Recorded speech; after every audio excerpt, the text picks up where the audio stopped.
नमस्कार आदरणीय दर्शकवृन्द, नेपाली भाषाको कार्यक्रम गजब गफगाफ लिएर म उपस्थित भएको छु। वाशिंगटन डीसी मेट्रो क्षेत्रबाट I-95 टेलिभिजन मार्फत आज म प्रस्तुत हुँदैछु र आजको हाम्रो वक्ता हुनुहुन्छ एकजना मानवीय सेवामा अहोरात्र खटिनुहुने, जसले 188 पटक रगत दान गर्नुभयो। नेपालीहरूमध्ये र संसारकै धेरै मानिसहरूमध्ये रक्तदान गर्ने, रक्तदाताहरूलाई रक्तदानको सेवालाई उत्प्रेरित गर्ने, त्यस सम्बन्धी काममा नेपाली होस् या अफ्रिका होस् सबै ठाउँमा पुग्नुहुने अर्जुन मैनाली, जो रक्तदान जीवनदान भन्ने महान भनाइ छ सामाजिक सेवाको, त्यसमध्येको पनि सबैभन्दा ठुलो जीवनदान दिने, रक्तदान गर्ने, त्यो पनि वर्षमा मान्छेले सोचेभन्दा धेरै नपत्याएको ढङ्गले गर्नुहुन्छ। कसरी गर्नुहुन्छ, किन गर्नुहुन्छ, त्यसका बारेमा म परख गर्नेछु। म आजको I-95 टेलिभिजन गजब गफगाफ टक सोमा म अर्जुनजीलाई हार्दिक स्वागत गर्न चाहन्छु।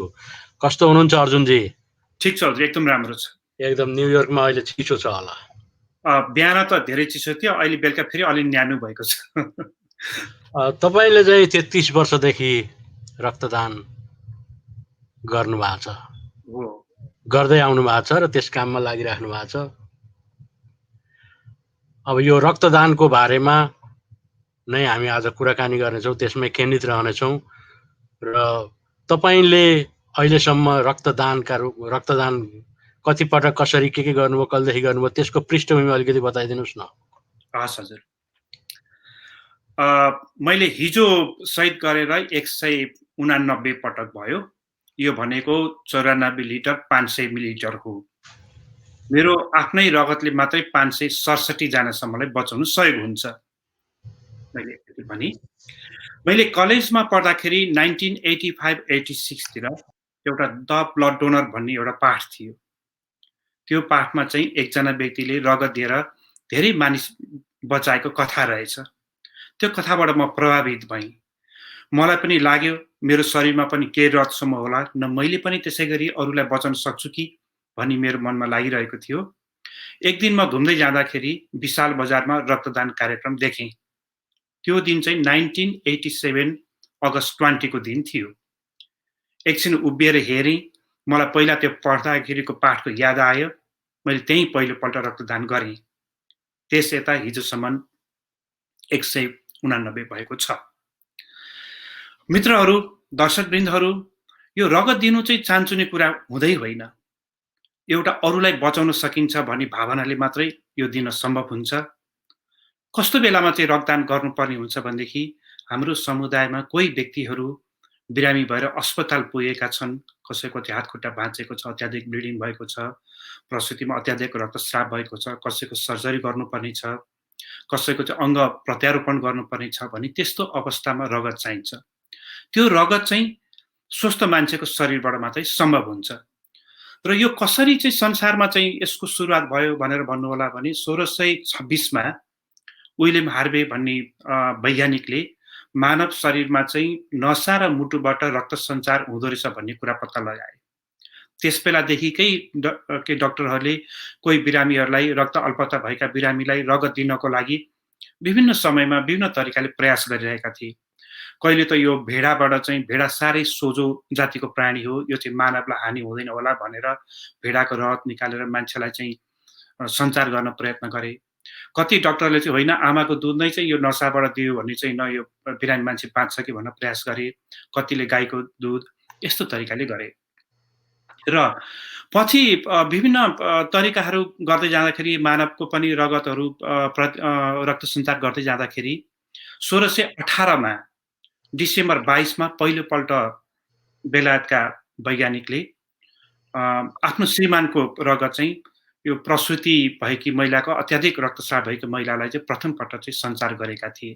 त्यसपछिका दिनमा उनले 10 पल्टसम्म सञ्चार गरे विभिन्न बिरामीहरूलाई, जसमध्ये 5 जनालाई बचाउन सहयोग भयो। र 1901 मा आएर डाक्टर कार्ल ले मानव शरीरमा चाहिँ रगतमा चाहिँ विभिन्न समूह हुँदो रहेछ। जुन समूहको रगतको भएको बिरामी छ त्यही नै समूहको रगत दियो भने चाहिँ मान्छेमा रियाक्सन हुँदो रहेनछ, बाँध्दो रहेछ भन्ने कुरा पत्ता लगाइसकेपछि त्यसपछिका दिनहरूमा चाहिँ सहज भएको छ। अब अर्जुनजी, अब त्यो यो पृष्ठभूमि यहाँले बताइदिनु भयो। हो, यो तपाईँले चाहिँ रक्तदानको लागि झन्डै 30 रगत तपाईँले दिनुभयो, दिइसक्नुभयो। 94 लिटर हजुर हो। अनि त्यो प्लेटलेट्स पनि दान गर्नुभएको छ, यो के फरक हो यसबिचमा? हो, यो त उस्तै नै हो हजुर। हाम्रो शरीरमा चाहिँ जुन रगतमा चाहिँ 3-4वटा कम्पोनेन्ट मिलेर चाहिँ एउटा होल ब्लड बनेको हुन्छ। त्यो ब्लडभित्र चाहिँ रातो रक्त सेल हुन्छ, प्लेटलेट्स हुन्छ, प्लाज्मा हुन्छ, व्हाइट सेल भन्ने कुराहरू हुन्छन्। अब नेपालतिर हामीले दिँदा चाहिँ होल ब्लड नै दिन्छ, अमेरिकामा पनि त्यस्तो दिन्छ होल ब्लड डोनेसन नै। त्यो चाहिँ उनीहरूले उनीहरूको ल्याबमा लगिसकेपछि कुन बिरामीलाई कुन चाहिँ तत्त्वहरू चाहिने हो त्यो चाहिँ कम्पोनेन्टमा चाहिँ सेपरेट गरेर बिरामीलाई त्यही नै कुरा दिइन्छ। तर अमेरिकामा चाहिँ अत्याधुनिक मसिन चाहिँ यो एफेरेसिस मसिन भन्छ। त्यो मसिनमा चाहिँ एउटा मान्छेले चाहिँ जुन किसिमको तत्त्व दिन चाहे त्यो किसिमको मात्रै तत्त्व चाहिँ त्यो मेसिनले निकाल्दछ। एउटा उदाहरणको लागि म भनिहालौँ, जस्तै मैले चाहिँ प्लेटलेट्स दिन चाहेँ भनेदेखि मेरो शरीर मेरो पाखुरामा पाइप घुसारिन्छ, पाइपबाट रगत चाहिँ त्यो एफरेस मेसिनमा जान्छ। त्यो मेसिनको सेन्टर भागमा एउटा कक्ष हुन्छ र त्यो कक्ष चाहिँ त्यो एकदमै स्पिनिङ भइरहेको हुन्छ। त्यसले चाहिँ यो प्लेटलेट्स चाहिँ निकालेर प्लास्टिकको थैलीमा पठाउँछ हामीले दान गर्नेमा, र अरू रक्त सेल र प्लाज्मा चाहिँ फेरि शरीरमा सामान्यतया चाहिँ वर्षमा मान्छेले चाहिँ बढीमा 6 पटक रक्तदान गर्न सक्ने, 24 पटक चाहिँ प्लेटलेट दान गर्न सक्ने भने हुन्छ। अहिले तपाईँ यो जुन क्षेत्रमा हुनुहुन्छ कि तपाईँलाई त्यस विषयमा बढी जानकारी होला, रगतको माग कति छ, कति पूर्ति भइरहेछ छैन, र त्यसको भण्डारण, सुरक्षा, प्राविधिक पक्षहरू पनि यसका यी कुराहरू पनि अलिकति भन्नुहोस् न। त्यो टेक्निकल कुराहरू ठिक छ। अब अमेरिका, क्यानाडा जस्तो देशहरूमा चाहिँ होल ब्लड चाहिँ वर्षमा 6 पल्टसम्म दान गर्न सकिन्छ, प्लेटलेट चाहिँ वर्षमा 24 पल्टसम्म, र प्लाज्मा चाहिँ वर्षमा चाहिँ 28 पल्टसम्म, के अरे 28 दिनमा एकपल्ट भने चाहिँ वर्षमा 12 पल्टसम्म चाहिँ दान गर्न सकिन्छ। अब यो अल्प विकसित देशहरूमा चाहिँ जम्मा वर्षमा 4 पल्ट मात्रै दान गर्ने हो हाम्रो होल ब्लड डोनेसन। अब त्यहाँ अहिले प्लेटलेट्स अहिले त नेपालमा भर्खर पनि मसिन गएको छ क्यारे, अब मान्छेले प्लेटलेट्स दान गर्न सुरु गरेका छन्। अब विश्वभरिमा चाहिँ हेर्नुहुन्छ नि गत वर्ष चाहिँ 11 करोड 80 लाख पोका चाहिँ रक्तदान भएको छ। यो पनि पर्याप्त छैन। अमेरिका देशमा चाहिँ 30 मिलियन ब्लड कम्पोनेन्ट चाहिन्छ। अहिले नेपालमा चाहिँ हाम्रो गएको वर्षमा चाहिँ झन्डै 2.5 लाख युनिट चाहिँ रगत दान भएको छ। त्यो पनि इनफ छैन। वर्ल्ड ब्याङ्कले यो WHO ले के भनेको छ भनेदेखि हरेक देशमा चाहिँ पर्याप्त रगत हुनको लागि चाहिँ त्यो देशको जनसङ्ख्याको 2% जनसङ्ख्याले चाहिँ दान गर्यो भने पर्याप्त हुन्छ भनेर भनेको छ। नेपालमा त्यस्तो अवस्था छैन। 3 करोडको हिसाबले त हामीलाई वर्षमा 5-6 लाख चाहिँ युनिट सङ्कलन हुनुपर्ने हो, त्यो भएको छैन। त्यो भएर चाहिँ हाम्रो नेपालमा सधैँ नै त्यो चाहिँ के मानिसहरू प्राप्त नभएर अथवा रगतहरू जम्मा गर्ने ठाउँ, त्यसलाई सुरक्षित गर्ने ठाउँ नभएर ती पूर्वाधारको कुरा पनि त होला नेपालमा? पूर्वाधार अब होइन, सहरमा त काठमाडौँ उपत्यकामा त्यो सबै पूर्वाधारहरू छ, तर मेन कुरो चाहिँ त्यहाँ चाहिँ रक्तदाता नै कमी भयो। त्यो सर्टेन रक्तदाताले वर्षमा 3-4 पल्ट गरिराख्नु भएको छ।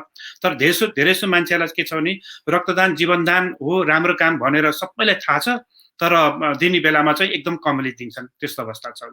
अब यो रगत नै नपाएर, रगतको एक्सेस नै नभएर मान्छे ज्यान गुमाउनेहरूको सङ्ख्या नम्बरहरू पनि छ तपाईँसँग? छ नि हजुर, किन हुनु।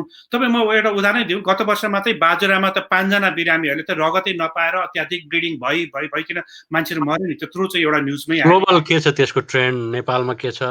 ग्लोबल ट्रेन्ड के छ र अब अफ्रिकन कन्टिनेन्टमा चाहिँ अब झन्डै 6 लाख महिलाहरू चाहिँ यो सुत्केरी प्रेग्नेन्ट महिलाहरू चाहिँ अत्याधिक रक्तस्राव भएर रगत नै नपाएर चाहिँ मृत्यु हुने गरेको अवस्था छ। अब अमेरिकाको केसहरूमा चाहिँ त्यस्तो चाहिँ दयनीय अवस्था छैन। यहाँ चाहिँ 4-5% चाहिँ हरेक वर्ष चाहिँ जनसङ्ख्याको 4-5% रगत दिन्छन्। त्यस्तो महामारी चाहिँ अवस्था चाहिँ यहाँ छैन। तर रगत दिन मिल्ने मान्छेको स्वास्थ्यको के हुनुपर्छ? मान्छे अब जस्तोले पाउँछ त सक्दैन। यो देशपछि नै फरक नियम छ। अब न्यूनतम मापदण्डहरू अमेरिकाको केसमा हेर्ने हो भने चाहिँ 16 वर्ष पुरा भएको मानिसले चाहिँ अभिभावकको स्वीकृति लिएर रक्तदान गर्न सक्छ, जसको चाहिँ कम्तीमा 110 पाउन्डको तौल छ। र ऊ स्वस्थ छ, उसलाई कुनै स्वरहरू लागेको छैन भने उसले रक्तदान गर्न मिल्यो। र 70 वर्षदेखि 75 वर्षसम्मको हिसाबले स्वविवेकले उसले रक्तदान गर्न सक्छ। 75 वर्षभन्दा माथिकोले चाहिँ डाक्टरले तिमी स्वस्थ छौ भन्यो भने फेरि पनि उसले रक्तदान गर्न सक्दछ। अब नेपालको परिप्रेक्ष्यमा चाहिँ 18 वर्ष पुरा हुनु पर्यो, 65 वर्ष ननाएको चाहिँ हुनु पर्यो, त्यस्ता व्यक्तिले गर्न सक्छन्। अब अमेरिकामा चाहिँ भनिन्छ कहिले चाहिँ अब मलाई चाहिँ ब्लड प्रेसर हाई छ, मलाई डायबिटिज छ भनेर भन्छन्, तर अमेरिकामा त्यो औषधि खाएर त्यो ब्लड प्रेसर पनि नियन्त्रण छ, डायबिटिज पनि नियन्त्रण छ भने त्यसलाई रक्तदान। मैले पटक प्रयास कतिपयचोटि गर्दाखेरि मेरो चाहिँ रक्तचाप अलि बढी भयो, तपाईँको आज चाहिँ गर्नु हुँदैन भनेर मलाई पनि फिर्ता गर्यो। तर हजुरले औषधि खाइराख्नु भएको छ, त्यो दिन जाने बेलामा ठिक छ भने त्यो मिल्छ। तर त्यो बेला त्यस्तो भयो, ठिक थियो, तर त्यो बेलामा जाँदाखेरि तपाईँको प्रेसर 140-44 भयो भने त्यस्तो अवस्था हुँदो रहेछ। मैले यो भन्न खोजेको के भने स्वस्थ मान्छेले सामान्यतया रगत दिन सक्छ, र यो रगत चाहिँ दिएपछि कति छिटो कसरी, कोही भन्छन् 120 घन्टामा यसको चाहिँ रिप्लेस हुन्छ भन्छ। यो यस्तो छ रगत दिने घाटा के छ त? होइन, यसमा घाटा नाफाको म दुईटै कुरा गर्दछु। साधारणतया रगत हामीले दिँदाखेरि हाम्रो शरीरमा चाहिँ साधारणतया केही पनि किसिमको हामीलाई नोक्सान पर्दैन, दुइटै फाइदा नै हुन्छ। भन्नु कहिलेकाहीँ मान्छेलाई चाहिँ यो हेमोग्लोबिन रगतमा अति नै आइरन मात्रा बढी भएर हार्ट एट्याक हुन सक्ने, मुटुको रोग लाग्न सक्ने अवस्था हुन्थ्यो भनेदेखि रगत दिने मान्छेलाई चाहिँ त्यस्तो अवस्थाले चाहिँ उसलाई हार्ट एट्याक हुँदैन, फाइदा त्यो भयो होइन। अब बेफाइदा वर्षमा 1-2 चोटि गर्नेहरूलाई त बेफाइदा त कहिले पनि छँदै छैन, तर कोही मान्छेलाई चाहिँ मलाई रगत दिएपछि रिउँटा लाग्यो, कमजोर भयो भनेर चाहिँ भन्दछन्। त्यसमा म अलिकति के भन्न चाहन्छु भनेदेखि हाम्रो शरीरमा चाहिँ करिब 70-72% जति तरल पदार्थ हुन्छ।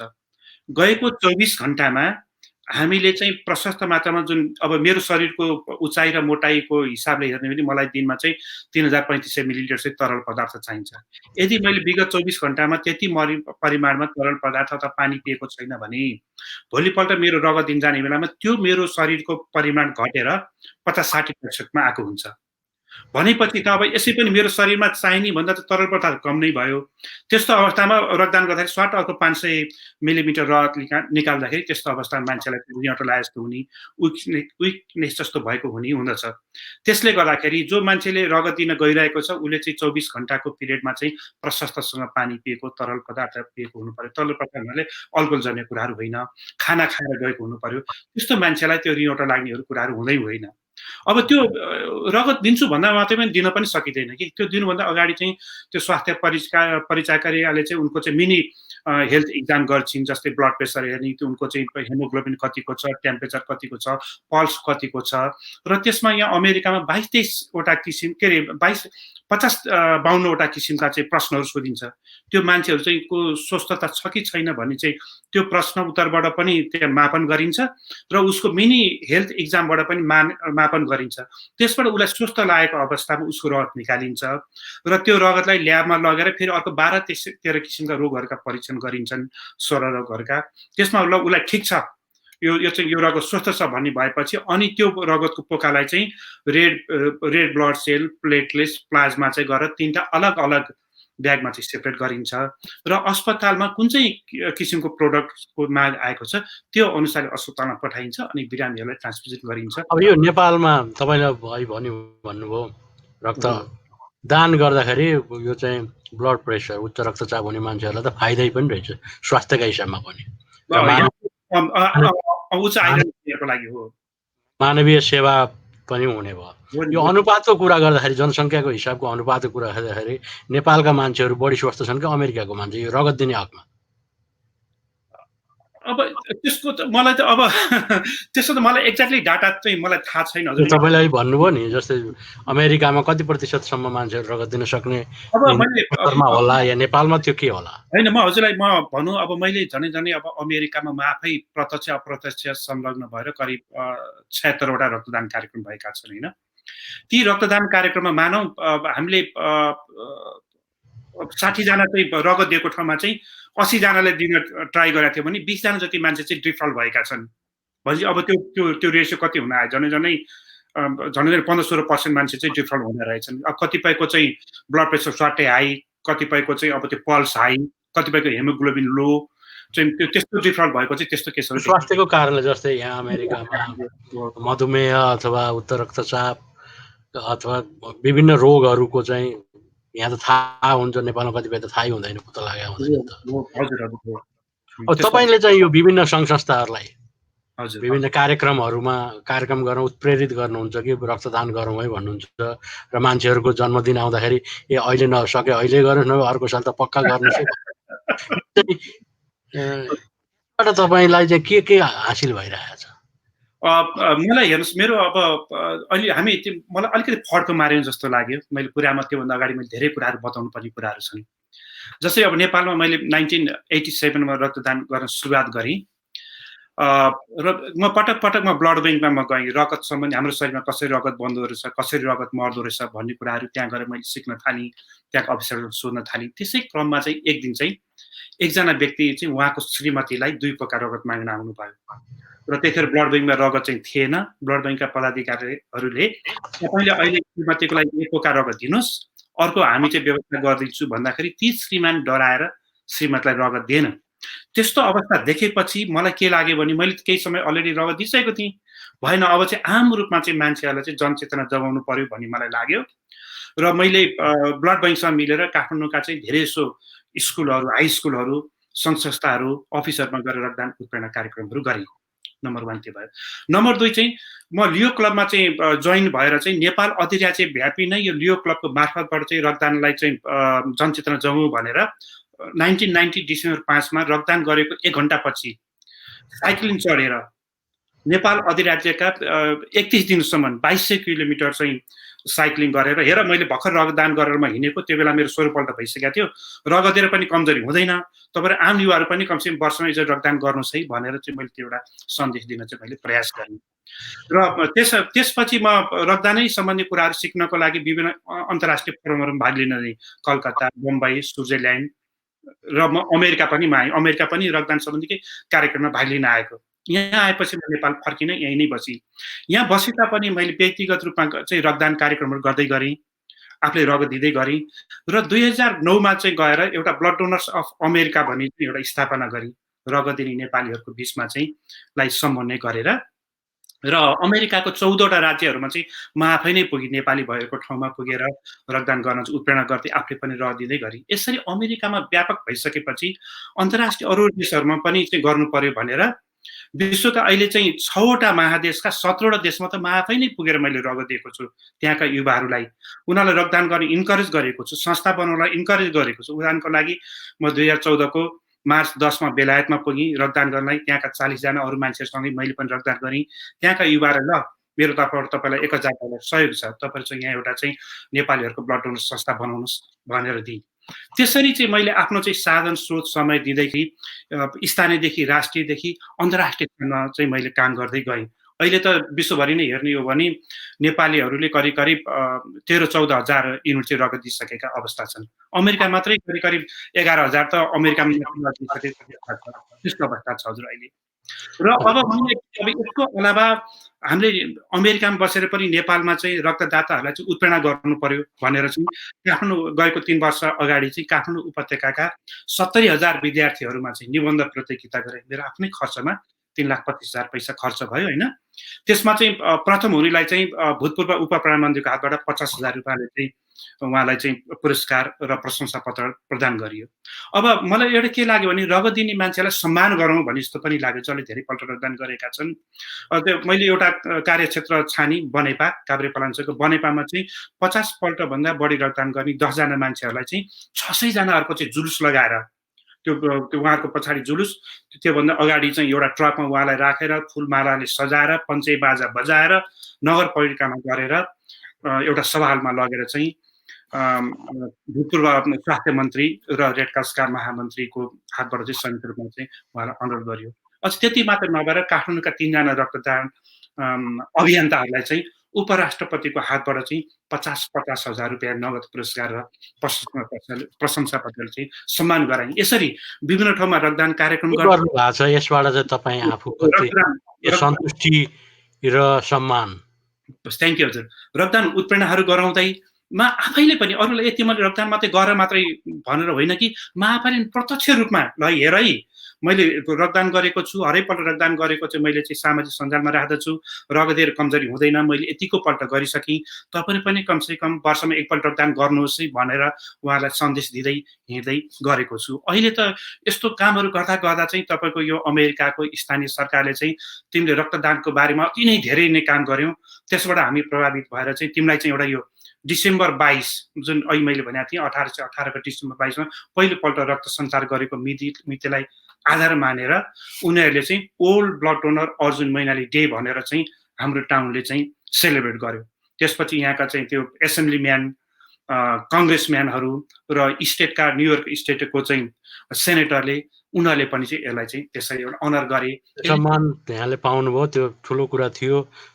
र अब भविष्यका दिनमा जुन रक्तदान गर्ने विषयमा मान्छेहरूमा अझै बुझाइ समझको कमी छ अथवा कतिपय हिसाबमा अन्धविश्वास पनि होला, कतिपय ठाउँमा धार्मिक सांस्कृतिक विषयहरू पनि होलान् जसलाई चिर्न र त्यो कुरा तपाईले युवा मान्छेहरूलाई बढी उत्प्रेरित गर्न सक्यो भने पछिसम्म काम लाग्छ भनेर लाग्नु भएको छ। के विषय छन् जुन कुरा चिर्न आवश्यक छ कि रक्तदान गर्नुहुन्छ आवश्यक छ, यसले ठुलो मद्दत गर्छ भन्ने कुरा के कहाँनिर समस्या छ? यो त मेन कुरो त हजुरको अहिलेका हाम्रा स्कुलका भाइ बहिनीहरूलाई चाहिँ रक्तदान गर्नुपर्छ भनेर सिकाउनु नै जरुरी छ। मैले जस्तै उदाहरणको लागि मैले अघि नै भने मैले 1985 मा चाहिँ द ब्लड डोनर भन्ने चाहिँ एउटा हाम्रो चाहिँ कलेजमा किताब थियो, इङ्ग्लिस फर कलेज भन्ने, त्यसमा द ब्लड डोनर भन्ने च्याप्टर थियो। त्यो च्याप्टर पढिसकेपछि रगत दिन मिल्दो रहेछ भन्ने कुरा मैले थाहा पाएँ।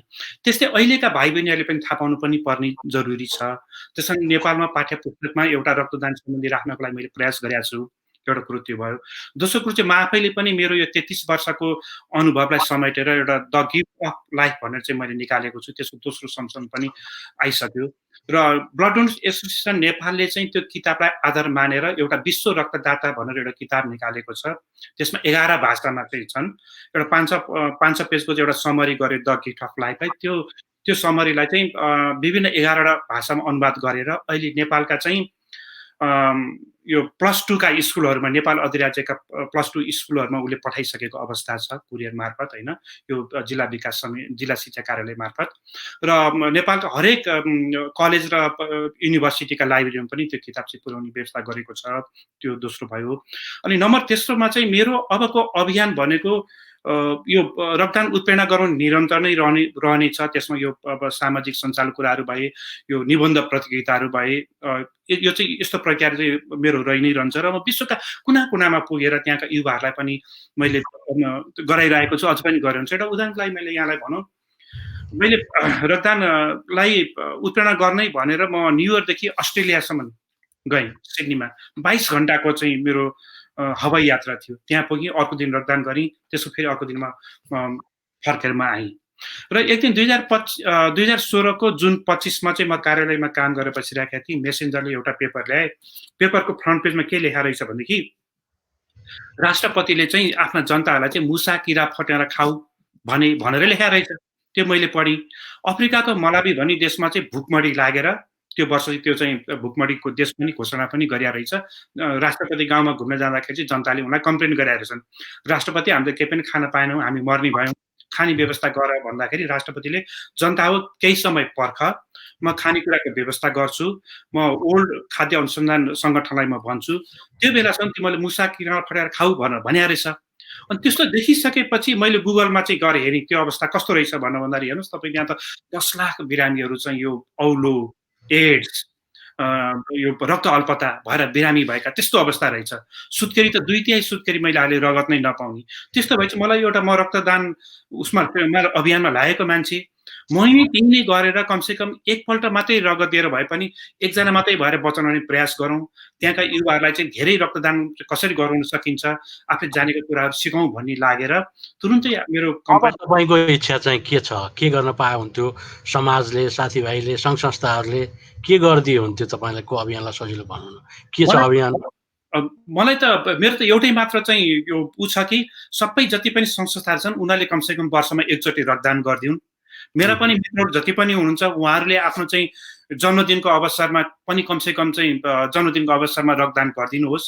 त्यो भयो भने चाहिँ हाम्रो सबै मान्छेलाई चाहिँ पर्याप्त मात्रामा रगत हुन्छ भन्ने जस्तो मलाई लाग्दछ।